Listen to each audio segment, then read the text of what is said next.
You're not a slave. You're a worker. And the year is about 2500 BC. Open your eyes.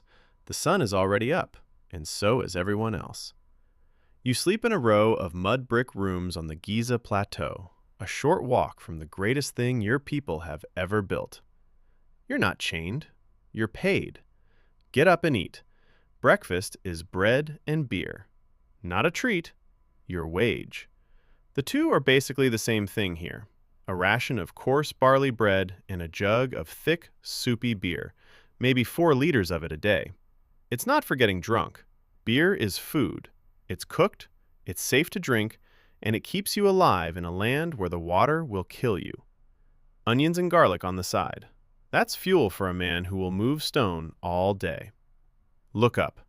That's the Great Pyramid, being built right now, block by block, for King Khufu. More than 2 million stones, some heavier than a war elephant, and not one of them fell from the sky. They were cut across the river, hauled on wooden sledges, and dragged up ramps made of packed earth and brick. When the sand is dry, it fights you. When it's wet, the sledge slides. Your foreman knows this. So do you. Here's what they don't tell you. You've been told all your life that the pyramids were built by slaves, whipped, chained, Jewish slaves out of some old story. None of it is true. The men who built this were free laborers, paid in grain, beer, and cloth. Many were farmers, working the months the Nile flooded the fields and there was no crop to tend.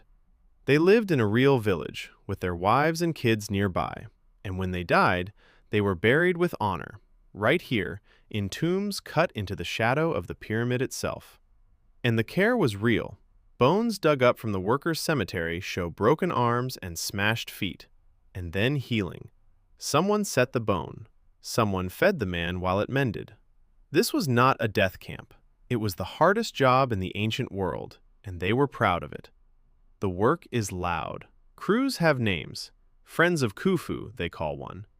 They race each other up the ramps, chanting, hauling, and the overseer keeps score.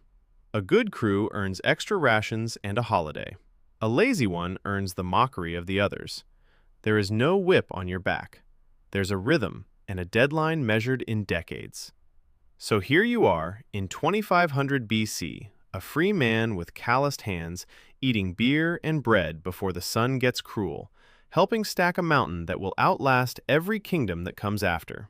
Not a slave, not a myth, just a skilled worker, paid to build something his great-grandchildren will still be able to see. Next time, you might be a baker in Pompeii, an apprentice in Florence, or someone else entirely.